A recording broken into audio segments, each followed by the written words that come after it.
I wrote this book without assuming anyone would ever read it. And yet, I wrote it for you, the person listening to this right now.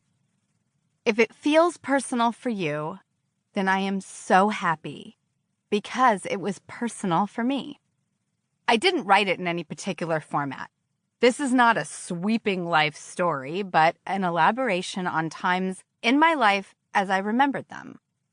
I asked myself from time to time over the course of exactly 1 year, what should I revisit? Or what stories should I tell? Because to me, these are stories.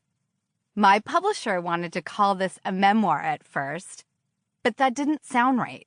Memoir seemed heavy to me, and I wanted this to be light. This is a book you can dip into or listen to whenever you want. A book you can read when you want.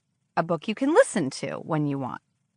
But I can only hope that every once in a while it catches you inconveniently feeling something. It was inconvenient writing it with 2 young daughters. They are my universe, and I felt terrible pulling myself away from them to write. Ever. But every mother knows how this feels.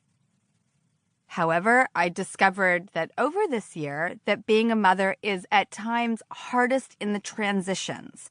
Pulling yourself away, you feel like the devil. But once you do, you can be more present. And the gift is that once you pull yourself away from your responsibilities, you can fully be a parent. It's being present that matters most. And when I was writing, I shut my door. I would let the inspiration flow. For some reason, I had to write this book. I have become more private every year, and yet these stories were beating at the door of my heart, screaming, "Let me out!" Maybe it was that I have always dreamed of being a writer.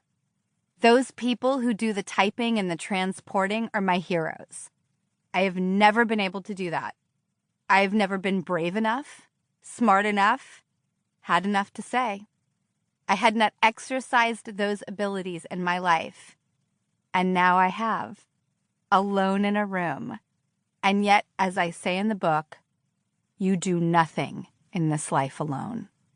And most of all, you do not live alone. And therefore, we all have stories to tell.